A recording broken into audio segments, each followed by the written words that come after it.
Now, Les Brown is a renowned professional speaker, author, and former television and radio personality. Very entertaining. I think anyone would like him. He was awesome. Very touching, from the heart. I'm an older guy, and this guy really got me fired up. Les has risen to international prominence by delivering a high-energy message which tells people how to shake off mediocrity and live up to their own potential.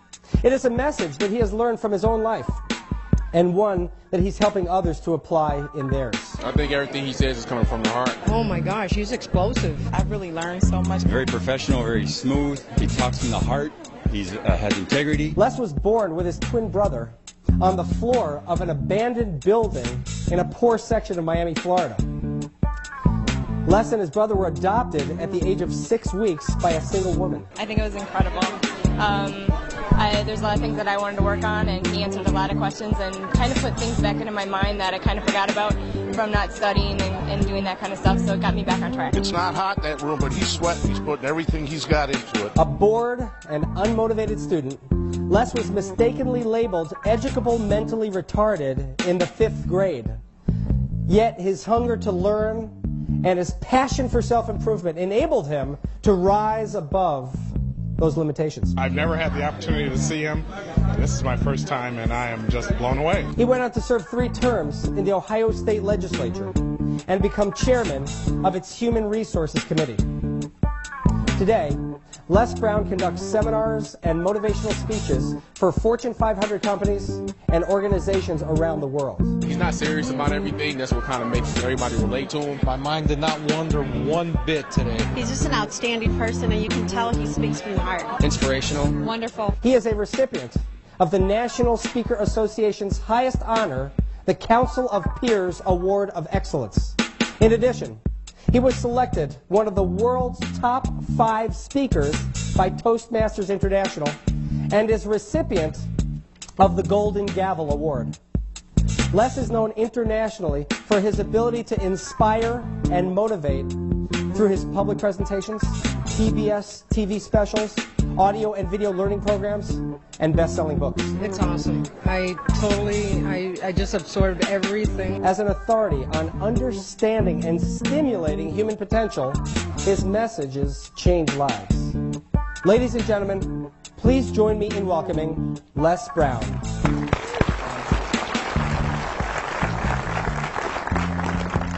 How many have major goals you'd like to achieve? Raise your hands, please. Very good. I want you to shake someone's hand on your right and left, look them in the eyes, and say with conviction, you have something special. Do that quickly, please. Very good. I like to ask that question before I speak, because I like to know who's in the audience and what your expectations are for your life. And when I ask that question, a lot of people raise their hands. Some people don't. Some people don't want anything much. Most people operate in the area of survival. How many of you know people who should be here? Raise your hands, please. See, they're fine just like they are. Now, but there are some people who that just surviving is not enough. I believe that there are 3 types of people in life. There are winners, there are losers, and there are winners who've not discovered how to win yet.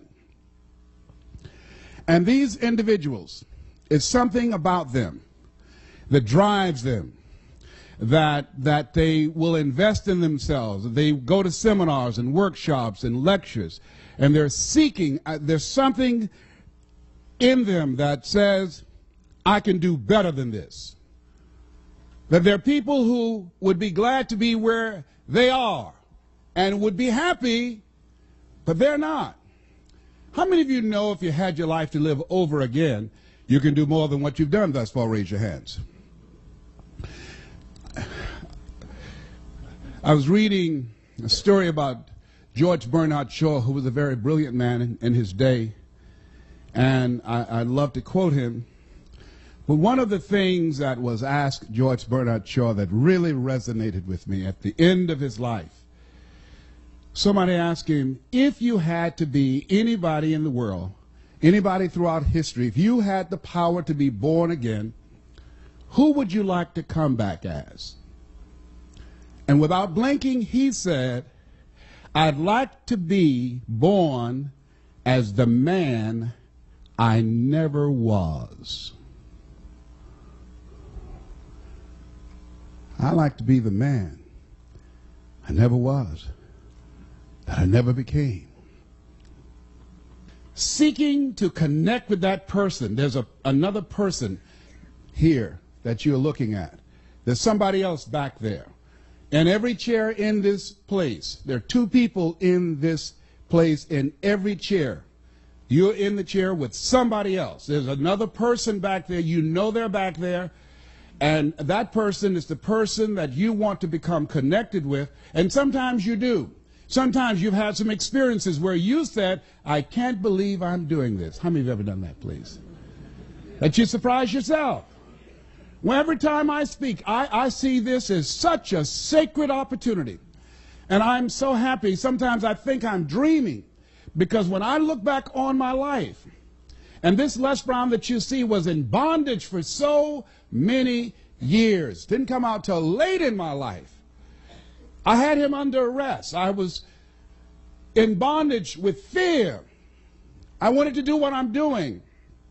And I thought about things I wanted to accomplish, and I held myself back because I was afraid to fail. I was afraid to make mistakes. I was afraid that I would embarrass myself. I was intimidated by people who had college degrees because I didn't have a college degree. I still don't have a college degree. And so I would think about the things I wanted to do, and then I would start thinking about the fact, Les, you can't do that. So that's what I told this guy in me. Les, you can't do that. You don't have a college education. Les, I hear what you're saying, but come on, be logical. Be practical.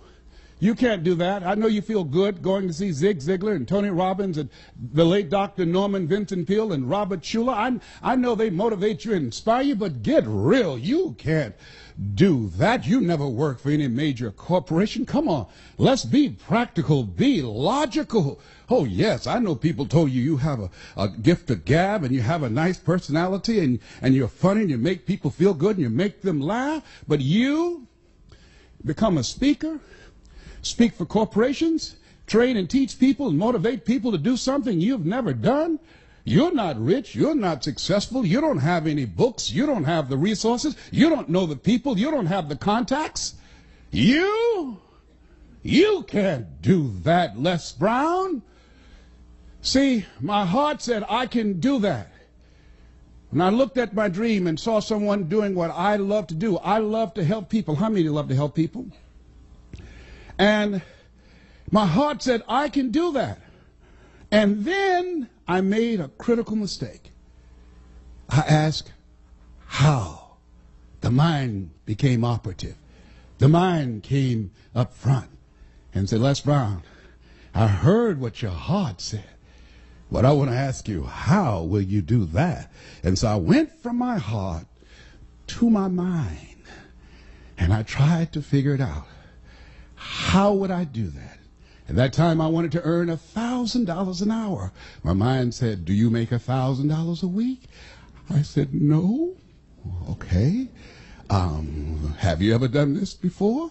I said, no. Okay, well, I'm not saying you can't do it, but let me ask you some other questions, all right? Have you any contacts with anybody that can teach you how to do this? No. Okay, well, maybe there's something else. Do you have the money? No. Do you have the credentials? No. Will anybody stand up for you and say, oh, he's done it for me and I know he's good? No. Well, let me ask you, do you really think you could do this? No. There's an African proverb that says, if there's no enemy within, the enemy outside can do you no harm. How many of you ever thought about something you wanted to do? You felt it in your heart. You couldn't explain it. You felt it in your heart. And you talked yourself out of it. Raise your hand if you know what I'm talking about. I talked myself out of it. No one did it to me but me. The fourth of fruiters is not in our stars, but in ourselves, that we are underlings. My first major goal was I wanted to buy my mother a home. And I achieved that. I'm adopted. I feel like Abraham Lincoln, who said, all that I am and all that I ever hope to be, I owe to my mother. Saw a sign once that said, God took me out of my biological mother's womb and placed me in the heart of my adopted mother. My mama was a good woman. She adopted 7 children. Mama only had a 3rd grade education, but I admired her character. I admired her personality. She never met strangers. Mama met you right now. She would talk your head off. You know, she was a funny woman. She always had a sense of humor. Mama walked fast. We walked with Mama downtown. We had to hold her dress. Mama would walk fast. We trying to keep up with Mama. Years later, at the end of her life, when she was 89 and suffering from breast cancer, we took her to a furniture warehouse, and she got out of the car with my sister, and she was holding my arm, and I said, Mama, I said, they have a wheelchair here. Can I get this wheelchair for you? And I went and got the wheelchair, and she looked at me, she said, no, boy, I would walk this place myself. I said, Mama, but it's so huge, Mama. I'll roll you in a wheelchair. She said, I'm fine. And I saw her straighten herself, and she walked it herself. I admired her strength. I said, oh, Mama, you know, this morning I got up, and every time something happens to me and I want to get down and I want to surrender to any of the challenges I encounter, and I got up this morning, and the sciatic nerve and this L5 and L4 of my lower disc protruding, and I was in pain, and my body said, you can't do this speech today. And somebody said, are you going to surrender to this pain, or are you Mamie's boy? Get up and straighten your back. You can do that speech. You can walk that flow yourself. When you start walking, you won't feel anything but her presence with you. Sometimes we have to stand up inside ourselves. Sometimes we have to fight ourselves. Sometimes you have a dream and goal that you want to achieve, and you say, oh, I can't do that. You got to tell yourself to shut up. I can do it. Don't tell me I can't do that. Sometimes you got to talk to yourself. I can do it. I'm Mamie's boy. Oh, I can do this. Oh, I will do it. I have got to do this. What you think about your dream? And I want you to increase your dream dramatically. I said you have something special. I'm telling you what I know. You have greatness in you. You have the ability to do more than you can ever begin to imagine. I don't even know you, but I'm telling you what I know from my own experience. And greatness, ladies and gentlemen, greatness, it's a choice. It's not your destiny. Most people never discover their greatness. Most people, ladies and gentlemen, go to their graves living a life of mediocrity, living a life far below their potential. Oliver Wendell Holmes said most men and women go to their graves with their music still in them. A friend of mine, Dwight Pleasure, was eulogizing his brother in Chicago, and I attended the funeral.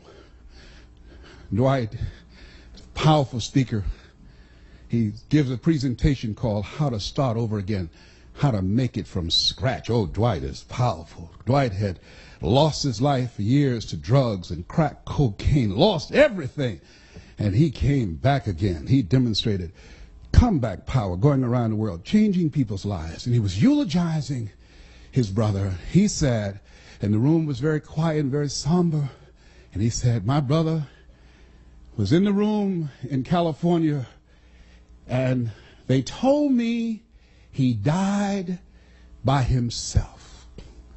And he said, and I submit to you that my brother didn't die by himself. That with my brother died a lot of dreams. With my brother died a lot of potential. My brother had a lot of good ideas. And my brother was one of those guys that said, one day I'm going to, and everybody started laughing. Because everybody knew his brother was talking about various things all the time. One day I'm going to do this, and one day I'm going to do that, and one day I'm going to do. He had a lot of good ideas that he never acted on. And when he died, when he took his last breath, all those ideas, and one day I'm gone, all of that went down in the grave with him. Henry David Thoreau, come forward, what are your words? He said, oh God, to reach the point of death, only to realize that you've never lived, only to realize that you've never scraped the surface of your potential. Jim Rohn, come forth, what would you say? When the end comes for you, let it find you conquering a new mountain, not sliding down an old one. Oh, no. Ladies and gentlemen, a lot of people die full of their dreams, full of talent, full of ideas, full of skills, full of intelligence and abilities that they never reached for. They never tapped. They never got into. They never used it. Never used it. And so how do we do that? What is it that blocks us? Well, I mentioned one. Mine was fear. Here's another one. I didn't feel good enough. I was comparing myself to other people. I didn't feel, because I didn't have a college education, and based upon my failures and disappointments in the past, and things that I'd attempted to do, and they did not work out, I built a very practical, realistic, logical case on why I couldn't have my dream. And so I want whatever dream you have, I want you to expand it, I want you to increase it, and I want to warn you, don't ask yourself how you're going to do it. How is none of your business. Don't get trapped there. And don't worry about failing. You're going to fail. You're going to make some mistakes. You're going to look stupid. Why? It's called life. Write this down. Make it okay to fail. Goethe says, that which does not kill you will make you stronger. See, well, I found that, as the saying goes, most people fail in life not because they aim too high and miss. Most people fail in life because they aim too low and hit.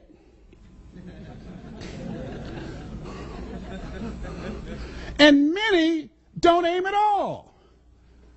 Many just survive. They come to work asking, what time is it? And they work just hard enough to keep from being fired. And they are getting paid just enough to keep them from quitting. In order to reach your goals and do some incredible things, ladies and gentlemen, I say that you have something special. You have got to have faith and ignorance. You've got to believe in yourself. You've got to believe in what you're doing. You've got to believe in your product. You've got to believe in your services. You've got to believe in a power greater than yourself. You've got to believe in the power of pursuit. And you've got to be ignorant enough to know that you don't know what you can't do. Don't rule anything out, for you eye has not seen, ear has not heard, nor has entered the heart of humankind what God has in store for you. Repeat out to me, please. Leap and grow your wings on the way down. Yeah, so you're going to be a good salesperson. You've got to be a risk taker. Here's something else I tell you what.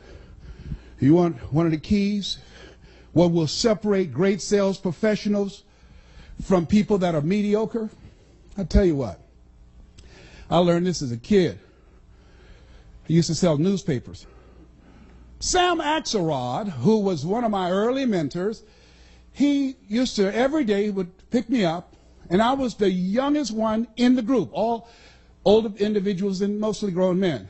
And every day, Sam would get in, and he would have a quote for everybody in the car. Sam, driving the station wagon, he said, gentlemen, yes. He said, this is a usable world. And if you don't use it in the right way, it's a cruel world. And I would say, thank you, Mr. Axelrod. Nobody else paid attention to that. I don't know why, but I was the one. It just made sense to me. And I kept these things. I remember, Leslie, yes, sir, because he remembered that I was the only one that responded. I was the only one that took notes when he spoke. He said, always strive to get on top in life, young man, because at the bottom, that's overcrowded.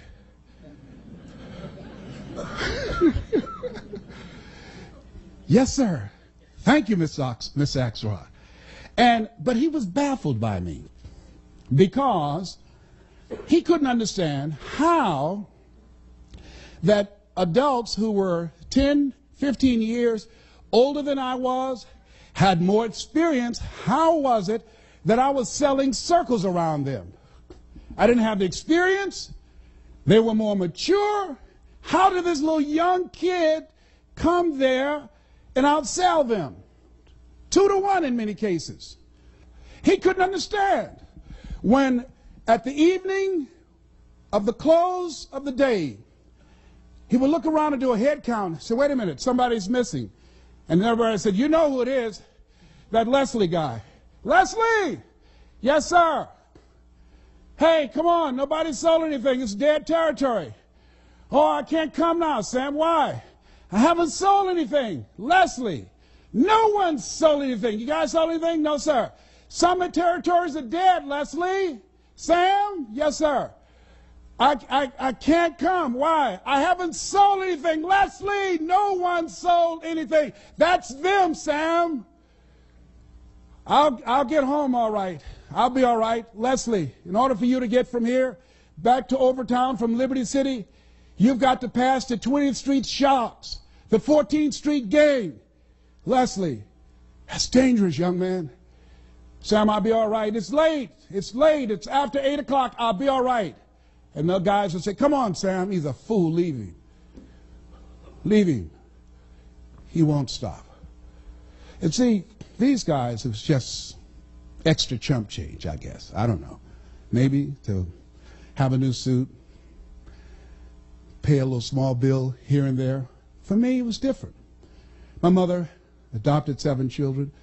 Because of arthritic condition, she lost her job. So my reasons were different. Write this down. 5 reasons, whatever your goals are and dreams are, why you won't fail. 5 reasons. 5 reasons why you won't fail. Nietzsche said, if you know the why for living, you can endure almost anyhow. 5 reasons. I couldn't afford not to make a sale.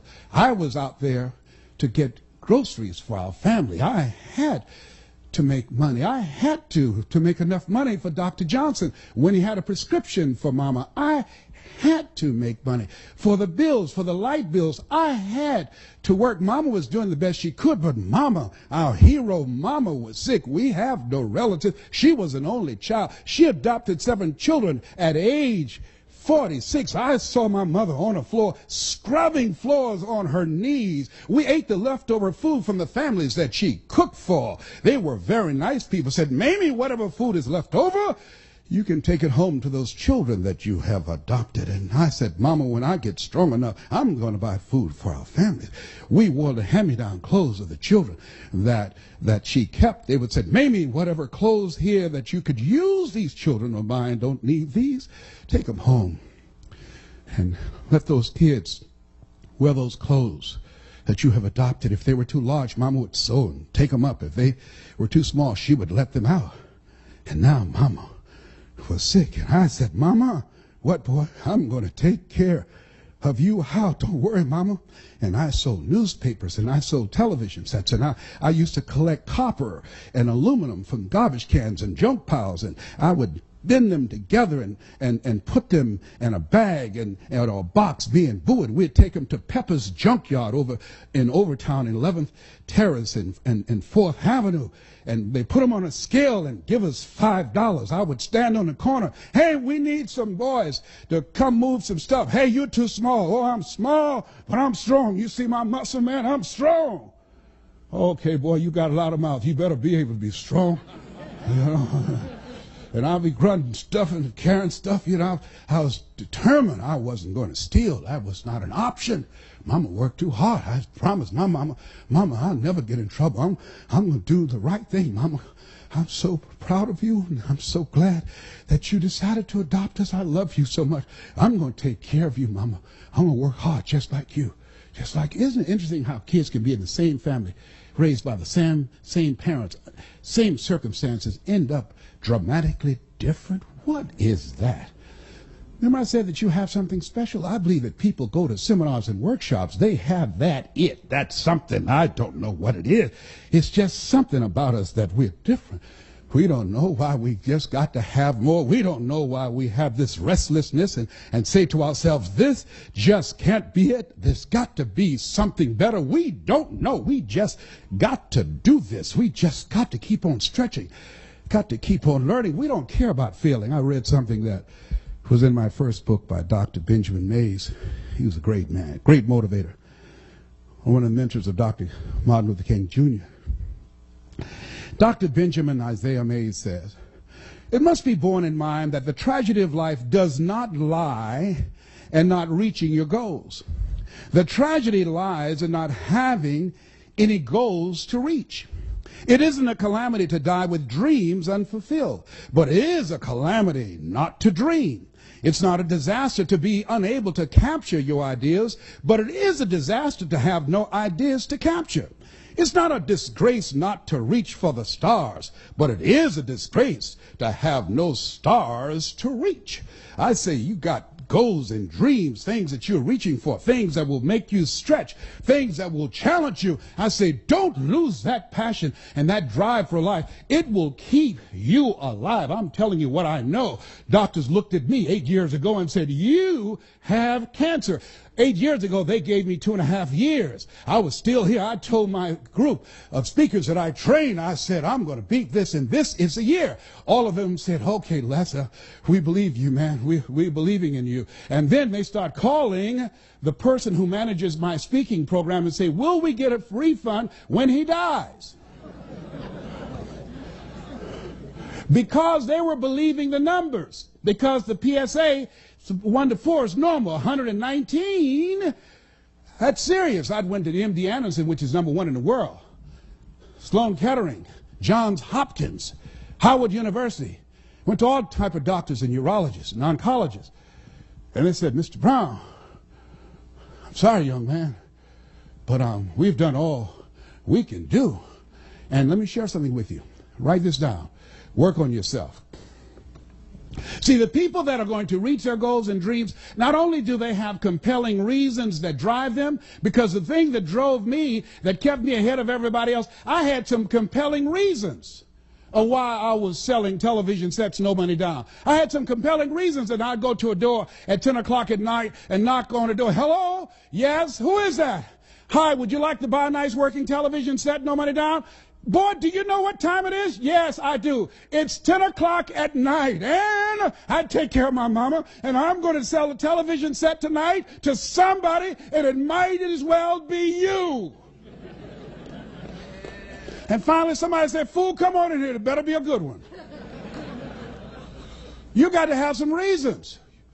Reasons will drive you. Reasons will give you comeback power. One of my good friends, Willie Jolly, has a saying, one of his books, that if you get knocked, no, he says, a setback is a setup for a comeback. A setback is a setup for a comeback. When they said, you have cancer, one of the things that was different for me than everybody else, and I just finished doing a presentation called You Are More Powerful Than Cancer, was because of the fact that I listened to so many positive things. I went to so many lectures. I talked to so many people that were cancer conquerors. I asked them, what did you do? And when people said to me, oh, my uncle died of prostate cancer, my father died from prostate cancer, my mind said, well, that has nothing to do with me. I don't want to hear nothing about that. I'm not being insensitive, but don't tell me that. That's not my destiny. I got too much work to do. I got things that I'm supposed to accomplish. And so I had a mindset that, hey, I can beat this. I can get past this. Oh, no, I'm not going out like this. See, you got to stand up in yourself. You got to fight. You will have opposition. Things going to happen to you in life. It's called life, and it's not personal. Stuff's going to happen. And if you make it to the 40-yard line, if you can make it to age 40, between 40 and 60, it begins to intensify. All kind of things happen. Between 40 and 60, my mother was diagnosed with breast cancer and finally died. Between 40 and 60, I was diagnosed with prostate cancer. Between 40 and 60, I went through a divorce from someone that I loved very much. Between 40 and 60, my best friend died waiting on a liver transplant. Between 40 and 60, had a nationally syndicated talk show, highest rated, fastest canceled talk show in the history of television. Between 40 and 60, oh, life put a whooping on me. My God, how many of y'all had yours already? How many of you know what I'm talking about? It ain't personal. Don't say, why did this have to happen to me?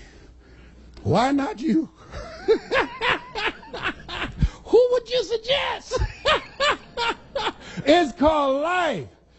And here's what the key to it, that you have to work on yourself. I read every book I could on how to heal yourself. I listened to every speech. I talked to people. I went to lectures.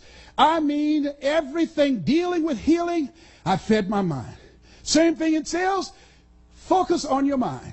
When your sales drop, focus on your mind, not your techniques, not your strategy, not your clothes. Focus on your mind. What you do, what you accomplish, what you're able to sell is a direct relationship to what you believe and the story that you're playing in your head. That's what blocks you as sales professionals. I'm telling you what I know. I'm telling you what I've earned billions of dollars doing. I'm telling you what got me from being born in an abandoned building on a floor and being labeled educable mentally retarded, put back from 5th grade to the 4th grade, failing in the 8th grade, and being able to give a lecture at St. Albert Hall in London, England, or speaking at Harvard University. I'm telling you what got me here, what brought me to the party, to speak in the Georgia Dome to over 80,000 people, was my belief and the story in my head. The story used to be, I couldn't do that. But by listening to lectures over and over again, faith comes by hearing and hearing and hearing, by reading and feeding my mind. Language is the software of the mind. How many of you, since I've been speaking to you, your energy level is higher? Raise your hands, please. Yes. How many of you can feel me in your heart? Raise your hands, please. Yes. When Dr. Norman Vincent Peale spoke, he gave me goose pimples. When Earl Nightingale said, all of us are self-made, but only the successful will admit it. Mr. Swiderski. You like that one, huh? Yeah. Mr. Swiderski, family that we work for in Miami Beach, he did not know why I spent so much time in his office shining his shoes. Because he listened to The Strangest Secret in the World by Earl Nightingale. And I was listening to this. And as he was playing those tapes called Lead the Field, I was hearing these things, and then when I was shining, he said, well, that's good enough. I said, well, let me dust. Let me do, can I do, let me start. Well, that looks real clean, Leslie. Oh, but look here, the books are crooked. I went in there early and messed them up so I could still. Because I wanted to be in there while he was taking this time to work on this. He was a multimillionaire. My dream and vision was one day I'm going to be a millionaire like Mr. Swiderski. One day, because I was young, I had faith, and I was young and ignorant. I didn't know I couldn't do it. I didn't know I couldn't have a mansion. I was like the bumblebee. According to the laws of aerodynamics, a bumblebee isn't supposed to fly because the body is too large to be held up by its little puny wings. But the bumblebee doesn't know it. It's intelligently ignorant. So it keeps on flying anyhow. You have to read, write this down, something positive every day for an hour. You have to put yourself, and you've got those 5 P's, in a personal development regimen. Take an hour every day. I do it even now. I take 2 because my goals are higher. Every day. Read at least a chapter, something positive every day. Listen to a motivational message every day. Language is the software of the mind. Why? Because it will change the story that's in your head.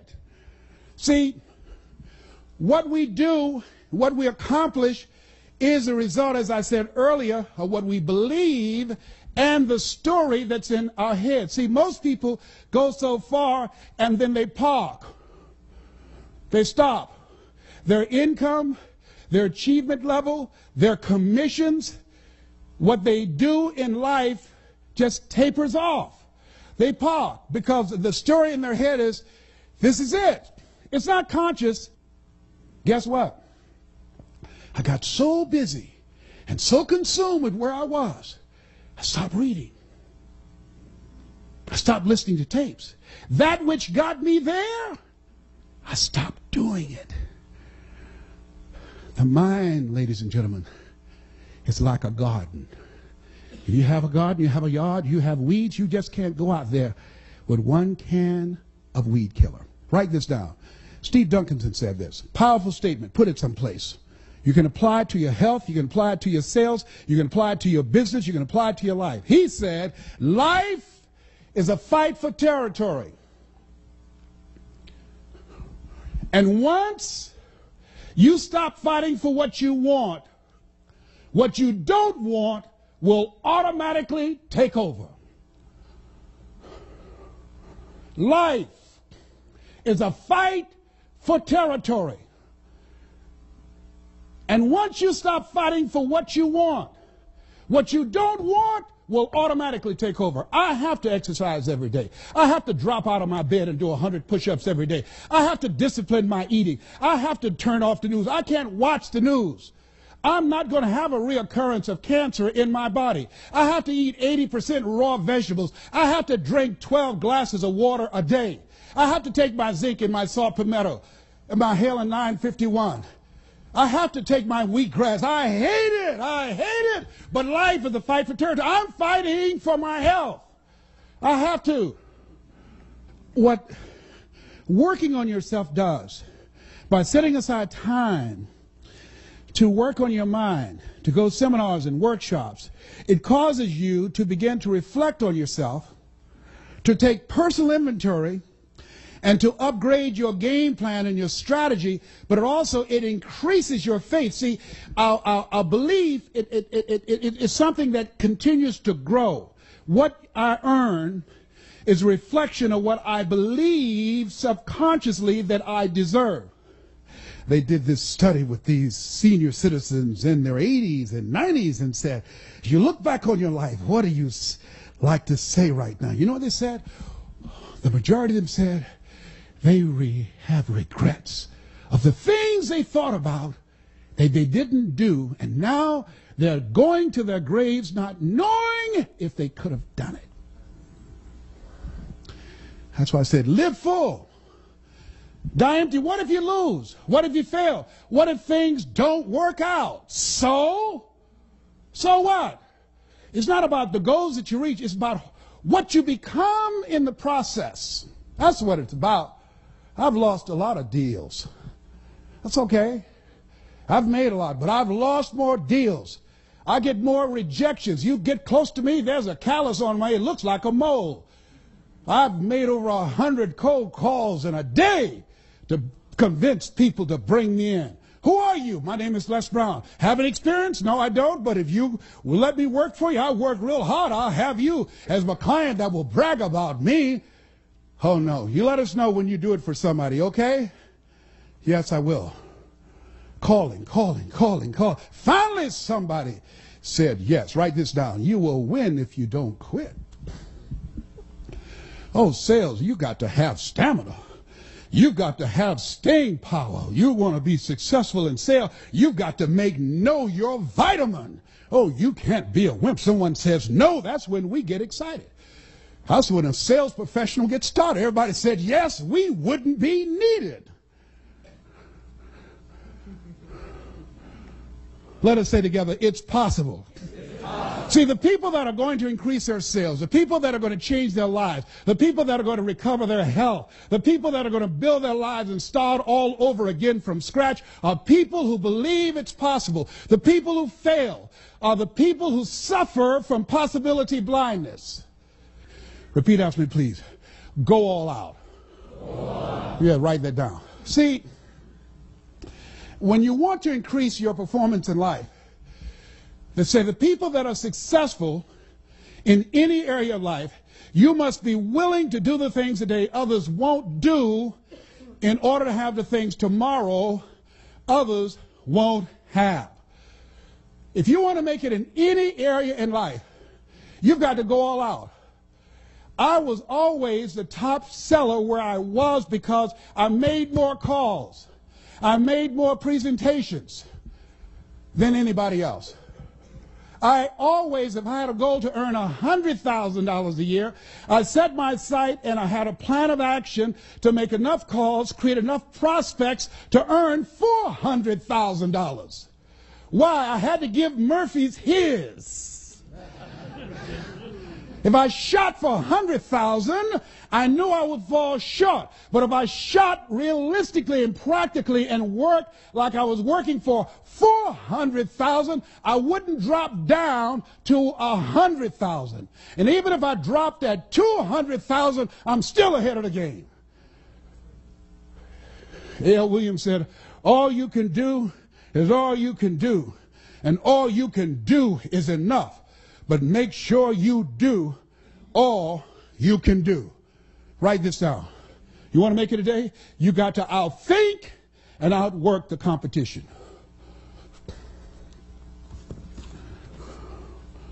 Outthink and outwork them. We're going to take a break, and I'm going to share with you some other strategies that will give you the competitive edge. I don't care what you're doing. I outwork my competition. When I decided to become a motivational speaker, my goal was not to be just another guy out here. I trained speakers. And I say, let me tell you what has governed the industry. The Dale Carnegie course, which is a great course. Tell them what you're going to tell them. Tell them and tell them what you told them. I said, you want to be successful in speaking or anything else? I said, listen to me. My favorite book says, and all thy getting, get understanding. You want to be successful in any business and any sales, first thing you want to do is know your customer. I tell people, spend more time listening to them, asking questions, finding out what they need. Don't go in running your mouth. Some people talk their way in and talk their way out. Have you seen them do it? Raise your hand. Find out who they are. Find out what do they want. Ask questions. Give a presentation from their point of view, not from your point of view. Let them see you as a resource, as a consultant, as a strategic partner. Don't go in selling. Build relationships. Zig would say, people don't care how much you know until they know how much you care. Here's something else. And whatever you want to do in becoming successful, write this down. Master your knowledge of the marketplace and the product. When I decided to become a major player in this industry, I started out reading one book a week. You must be willing to do the things today others won't do in order to have the things tomorrow others won't have. The average American reads one book a year. If you decide to become an expert professional in your area and becoming knowledgeable about your customer, about the product, about the industry, about the competition, if you just study and read one book a month, in 5 years, when the average American read 5 books, you'd have read 60 books. It will make you an expert. Here's the other thing that we'll talk about when we come back. Write this down. We'll start off this with presentation power. The difference between successful and unsuccessful sales professionals is the power to present. Mr. Washington said, Mr. Brown, yes, sir. Man changed my life. I was in his class waiting on another student. He said, young man, go to the board and work this problem out for me. I said, oh, sir, I can't do that. He said, why not? I said, I'm not one of your students. He said, look at me. Yes, sir. Go to the board and work the problem out anyhow. I can't do that, sir. Why not, sir? Because I'm educable, mentally retarded, sir. I'm in special education. And as the students erupted in laughter, he came from behind his desk. He looked at me. He said, don't you ever say that again. Someone's opinion of you does not have to become your reality.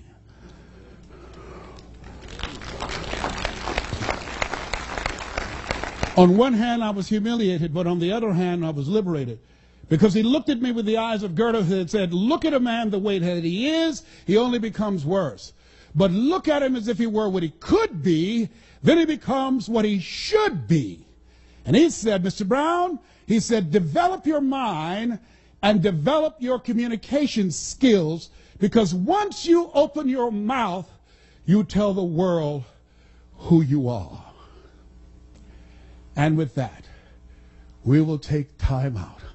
This has been Mrs. Mamie Brown's baby boy. It's been a plum-pleasing pleasure as well as a privilege. Thank you. At this stage of my life, I'm reinventing myself. I'm training people how to become a part of this $58 billion industry.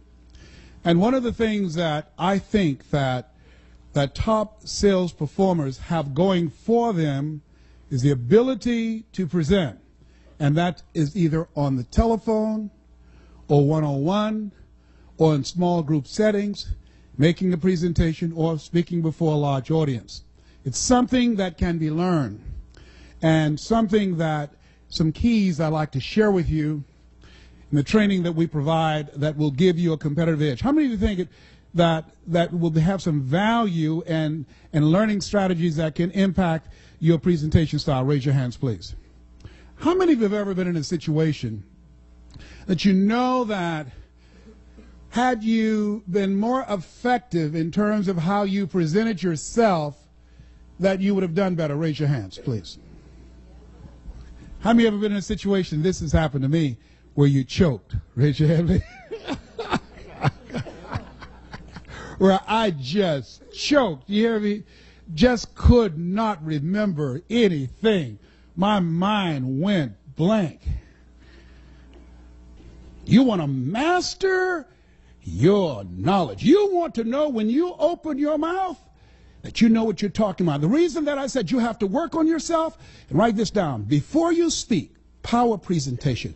Before you speak, see, a lot of people just worry about getting up and speaking and presenting. Before you speak, there's work you've got to do on you, because I don't care how good you are in your presentation, in your knowledge, how well organized it is. I don't care about your PowerPoint presentation. Who you are behind the words will be more powerful than the words you speak.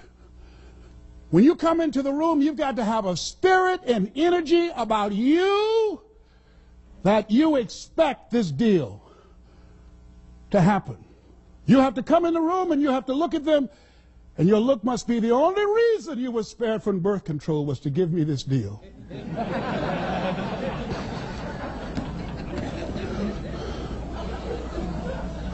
Before you speak, your body language, when you come in the room, watch your posture, your mindset. Before you speak, listen to positive motivational messages. Before you speak, read 10 to 15 pages of something positive. Why? It increases your energy. We're all connected, ladies and gentlemen. Haven't you felt people's energy? There's some people, you get around them and you just say, there's something about that person, I don't know what it is, but I don't like their energy. How many of you have ever been like that, right? How many of you ever walked into a deal and you knew the deal was done before you took the contract out? Raise your hand, please.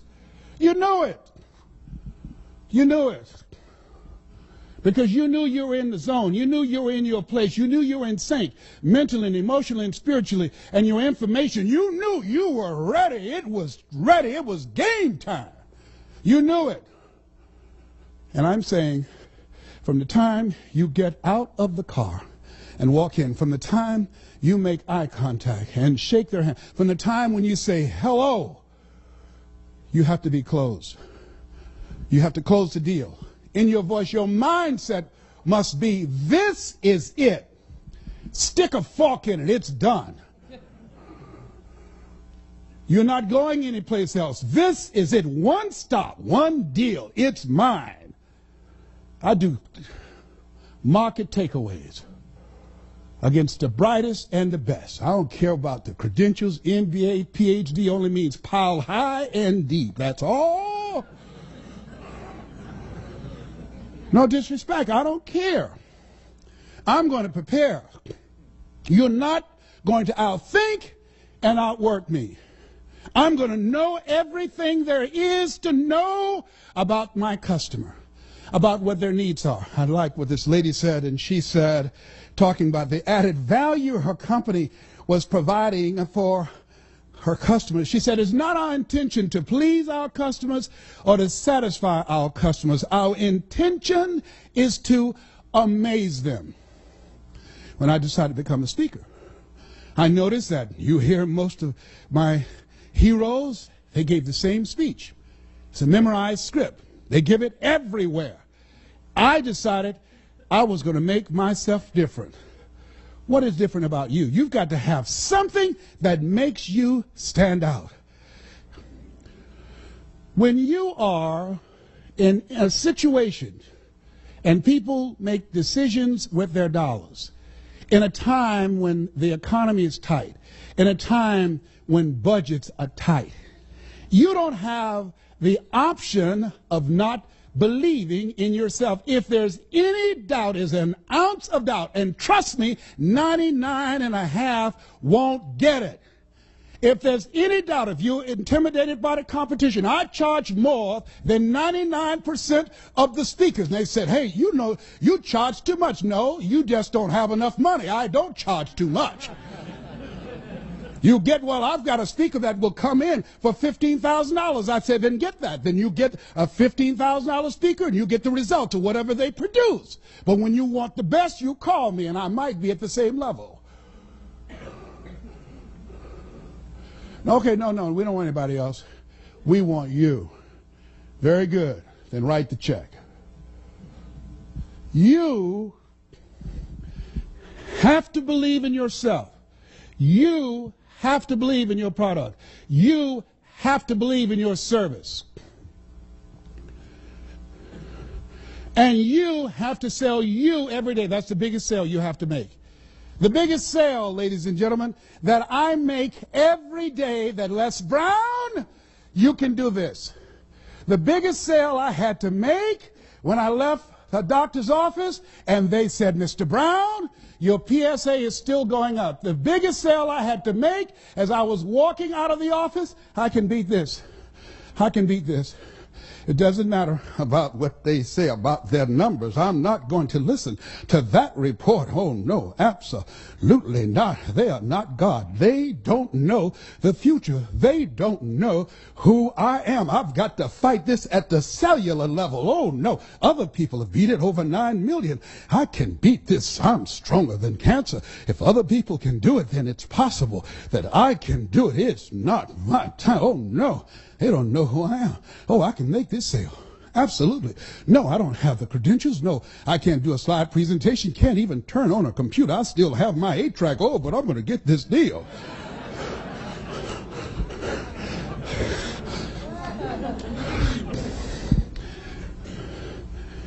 You got to sell yourself every day. And sometimes you get scared. I like what Ambrose Redmoon said, that courage is not the absence of fear.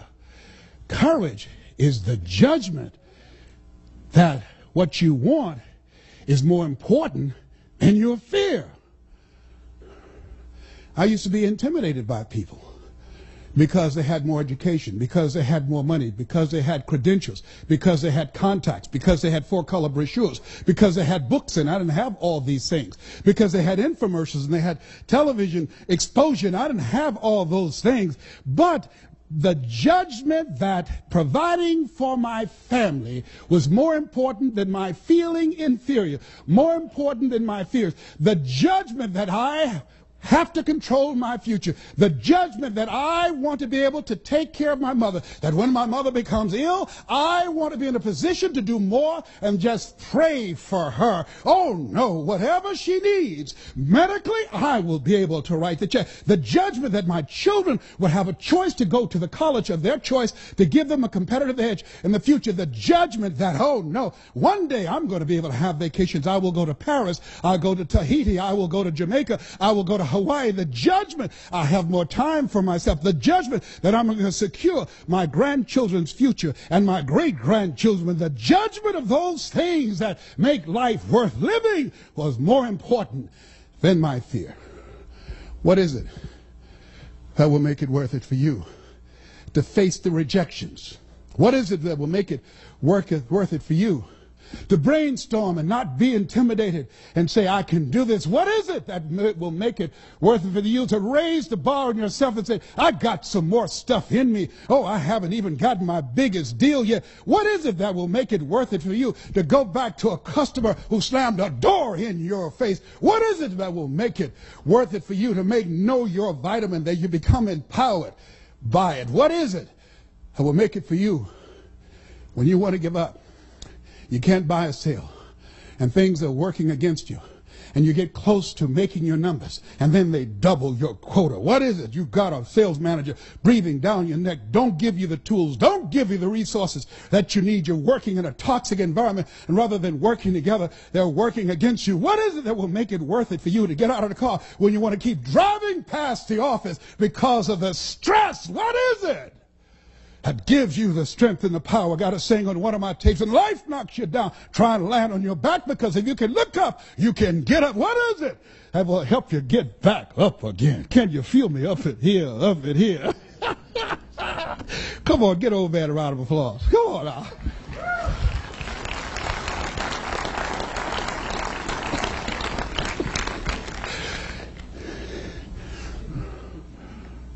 When you are involved in any area of life, let us say you got to have drive. Together, you got to have drive. Let us say kick it up a notch. Yeah. See, when you are presenting, I tell and train my speakers, you've got to kick it up a notch. You've got to have power, feeling, and conviction. You can't be casual. See, if you're casual about your dream, you will end up a casualty. If you're casual about your product, if you're casual about what it is you're presenting, if you don't internalize it, if they can't feel that you are excited, that you are sold yourself, they don't care. You've got to give people enough emotional energy to say, wait a minute, I know this costs less, but there's something about this person, I'm going to go with them. I'm going to go with them. I'm telling you what I know. I've had companies say, no, and look here, I know we have these other people, but I want somebody in here that's on fire about our stuff. I talked to this guy, he's already done his research, he knows about us. I saw him speak, and he's so custom designed, we thought he was in the real estate industry. We thought he was involved in finance. What is it that's going to set you apart? You got to care enough to do your research. You got to know what you know, and they got to know that you know that you know. And when you speak, how you speak before the words, the spirit of who you are will touch them, give you the competitive advantage. If you're going to be successful today, write this down. You've got to be flexible. You've got to be versatile. And you've got to be adaptable. You've got to deal with circumstances such as you find them. Why? Because a lot of stuff is going to be thrown at you. Many times you're not going to have time to prepare. Sometimes people will come out of nowhere with stuff, and you've got to stand up inside of yourself and handle it. See, ladies and gentlemen, we've been blessed to be dropped off on this part of the planet because we have choices. Some people don't have choices. They don't have the option. I've been abroad where I stood in line waiting to cross the border singing, God Bless America. They called me to my room. Mr. Brown, did you call? Yes, I just turned on my shower and it didn't come on, and I tried to flush the toilet and it didn't flush. Oh, well, the water be back on at 5 o'clock. 5 o'clock? No problem, man. Oh, there is a problem. I want to flush the toilet. Oh, I don't want to sit up in here and smell that all day long. Oh, no, it ain't that kind of party. I want to take a shower. There's a problem up in here. Oh, no, we do this every day. We don't have enough water to have it running all day long. We take that for granted. For granted. I'm in a grocery store and hear this woman crying out on the other aisle. I go around thinking she fell or something, and she'd just been brought here from Russia, and she'd never seen so much food. And she said, oh my God, and she turned to the lady that took her in the store, and she said, Yavas la blue. Your hostler blue means I love you. Thank you for bringing me here. I love you. Your hostler blue. Stuff we take for granted. Why is it that immigrants coming to this country can't speak the language and run circles around our children academically and have a 4-time greater chance of becoming millionaires than the average American? Why? Why? Because they are not casual about making it. They don't come here wanting to live their dreams. They expect to live their dreams. When you outswim sharks or you sneak over here through some ship cargo or in the belly of a plane, oh, let me tell you something. You come here running and have a passion to win, to do whatever is required. If we're going to maintain our dominance globally in this era that Peter Drucker calls the era of the 3 C's, accelerated change, overwhelming complexity, and tremendous competition, we've got to kick it up a notch. We've gotten too comfortable. Oh no, it's a different game now. We've gone from a domestic economy to a global economy. Oh no, we can be replaced in a heartbeat today. You either expand, as Robert Schuller says, or you are expendable. You've got to kick it up a notch. Oh, it will never be like it once was. Oh no, today, oh, that's not in my job description. It's not where you better put it in there. You got to do more and do it faster and do it better. You got to kick it up a notch. It's a brand new day. See, if you ask most people, do you want more sales? Do you want more out of life? Do you want to earn more money? Do you want that home? Do you want to lose weight? See, want shows up in conversation. Expectation shows up in behavior, in choices, how you manage your time, how you manage your energy. It shows up in your intention. It's not lip service. So I know the people who expect to lose weight. Why? Because they know they've done as much as they could by themselves, and so they get a trainer, they get some help. They go to the gym, they have an exercise program, they get a nutritionist because they realize my best thinking has produced this body. I know people who want to earn more. How do you know that? When they realize what Einstein realized, the thinking that has brought me this far has created some problems that this thinking can't solve. As you look at yourself, look at your goals, one of the things that's very important that I've learned from people who are high achievers, they have coaches. Why? Why have I hired Mike Williams for the past 35 years? Because you can't see the picture when you're in the frame.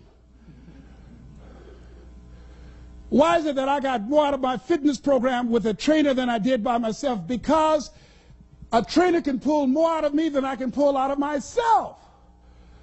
People who become top achievers never stop learning, and they have coaches.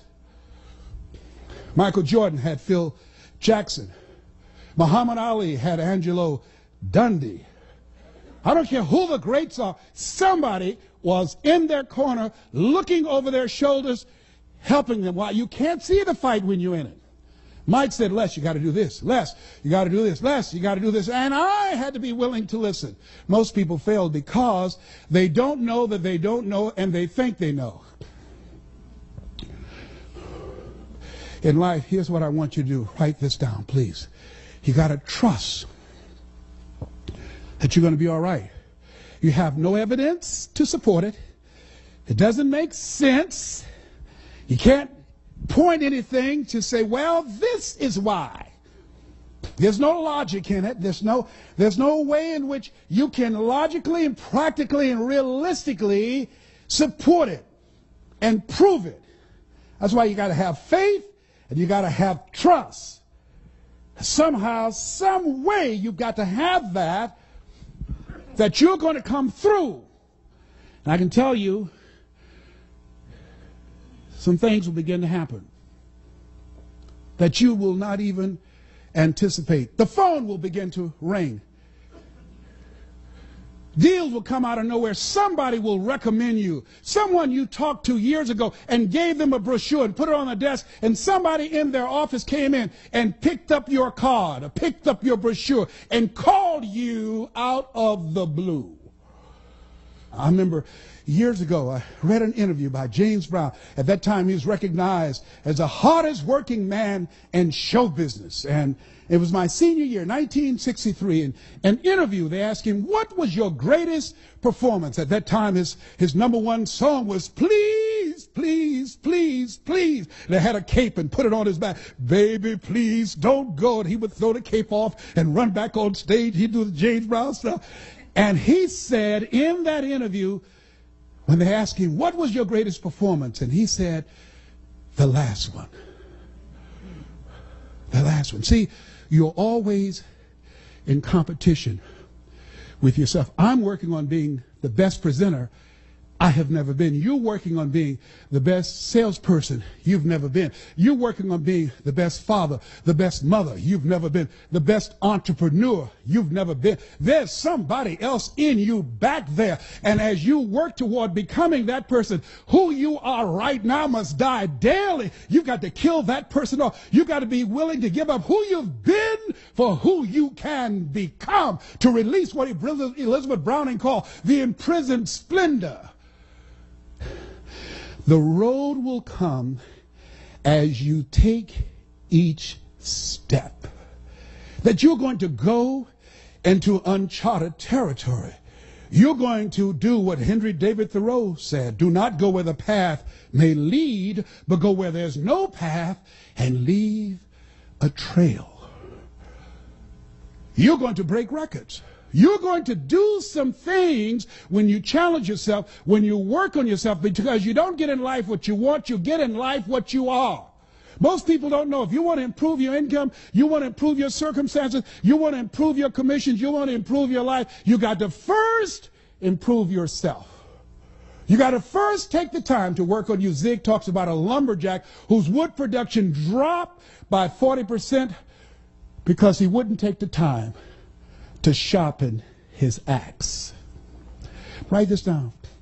Sometimes you have to believe in somebody's belief in you until your belief kicks in.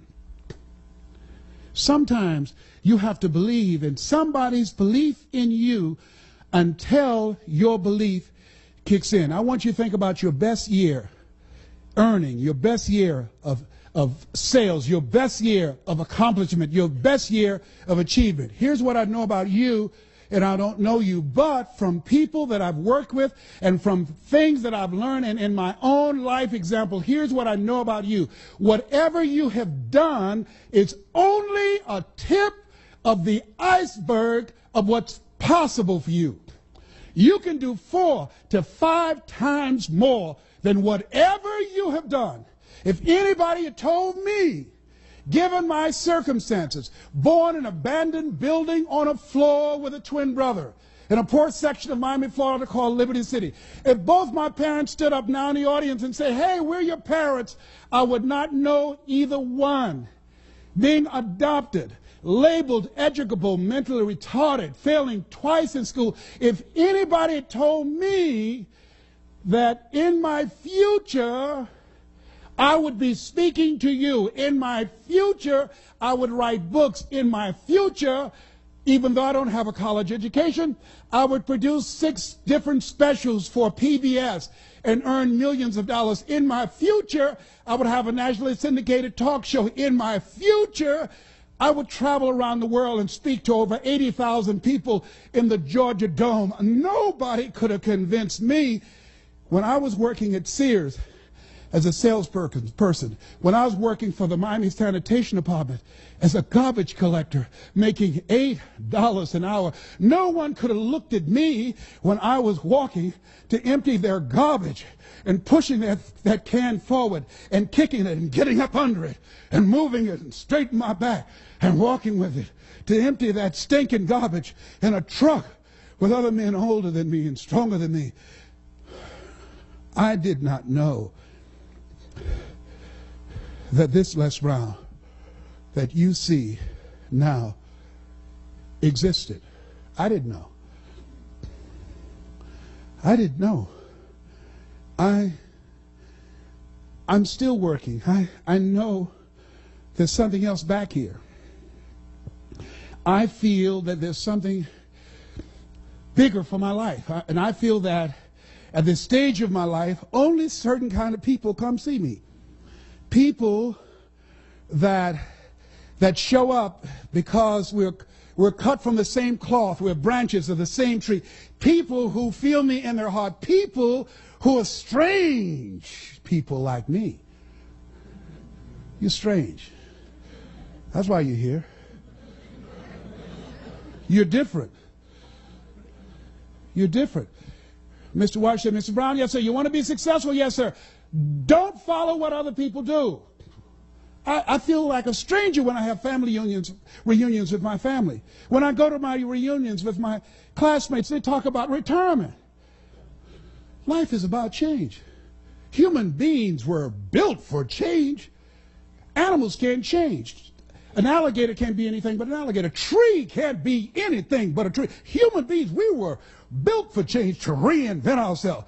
You must be born again. There's something in you. You're pregnant with unlimited possibilities. You're pregnant with greatness. There's some things in you. In this room, some entrepreneurs. In this room, some millionaires. In this room, some great ideas, great strategies. In this room, some great concepts for business. In this room, great fathers, great mothers, great community activists and policymakers. In this room is greatness in this room.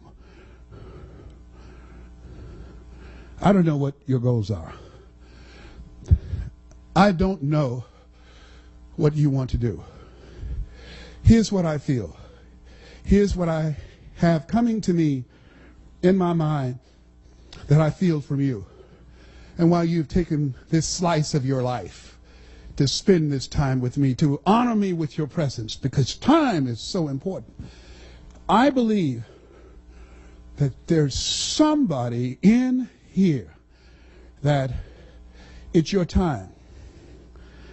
I remember when Mr. Washington gave a speech, and I just failed math and history and English, and I had to go to summer school for the 5th straight year. He was speaking to the graduating seniors. I was going to have to be involved in a summer school program to go to the 12th grade. He was giving this speech. I heard his voice, and I came in the auditorium. I stood in the back as he spoke, and I felt he was speaking to me. People were jammed around the auditorium because Mr. Washington, he's in his 80s now. He's still very eloquent. He was a great orator. And as he spoke, he said, I was brought here from Brighton, Florida. And I believe when I was brought here, I came to develop greatness. You have greatness within you. You have the ability to do more than what you can ever begin to imagine. And as you graduate from Booker T. Washington High School, if you leave here with a sense of greatness, if just one of you have that vision of yourself, then Mr. Charles L. Williams, your principal, and the school board and all the people that were involved in recruiting me to bring me here, their efforts would not have been in vain. If just one of you have the vision, a larger vision of yourself, doing more, impacting people's lives, changing the course of history, creating a brighter tomorrow, then my being brought here would not have been in vain. And they gave him a rousing standing ovation. And as he left and went down the auditorium steps, I followed him. And I said, Mr. Washington. He said, yes. I said, do you remember me, sir? He said, no. I said, my mother, Mrs. Mamie Brown, she works in the cafeteria now. She got started. She's the one that fixed the great sweet potato pies that everybody talk about. I'm the twin, Leslie. You remember I was in your class waiting on MacArthur Stevens, and you told me to do something. I told you couldn't do it, and I told you I was in special education. I was educable, mental retarded. And you said to me, somebody's opinion of me does not have to become my reality. He said, yes. I wrote that down, sir. I see that every day when I get up. It's on my bathroom window, sir. On my mirror in my bathroom. I repeat that to myself. It doesn't bother me anymore that people call me DT, the dumb twin. He said, I'm glad to hear that, Mr. Brown. I said, sir? He said, yes. You said that if anybody, just one person in there got a larger vision of themselves, that your being brought here would not have been in vain.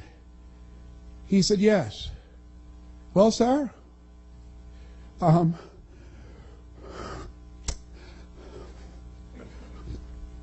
the one, sir. You are? Yes, sir, I'm the one. One day, sir, you are going to hear my name. What will you do? I don't know, sir, but one day you watch.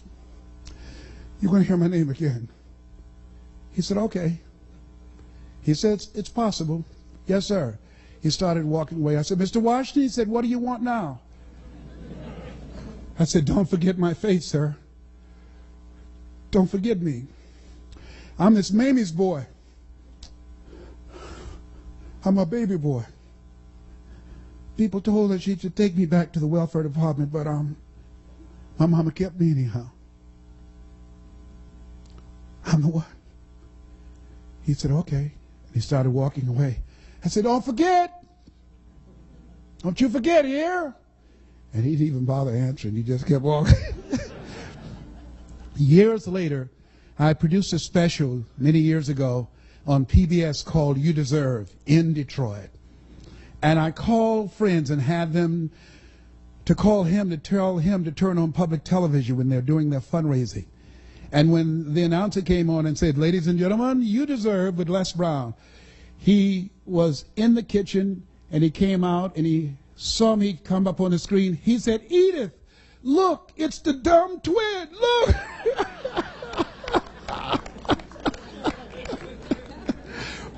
And he called me in Detroit, and this was, and I cannot wait to tell you the story, how I used to sleep on the floor of the Penobscot building and building my business. You know, during the good times, you put it in your pocket. During the tough times, you put it in your heart. And so he said, may I speak to Mr. Brown, please? I said, who's calling? He said, you know who this is. I said, oh, Mr. Washington, it's you. He said, you were the one, weren't you? I said, yes, sir. He said, but you were so crazy. I said, I know, but I'm rich now.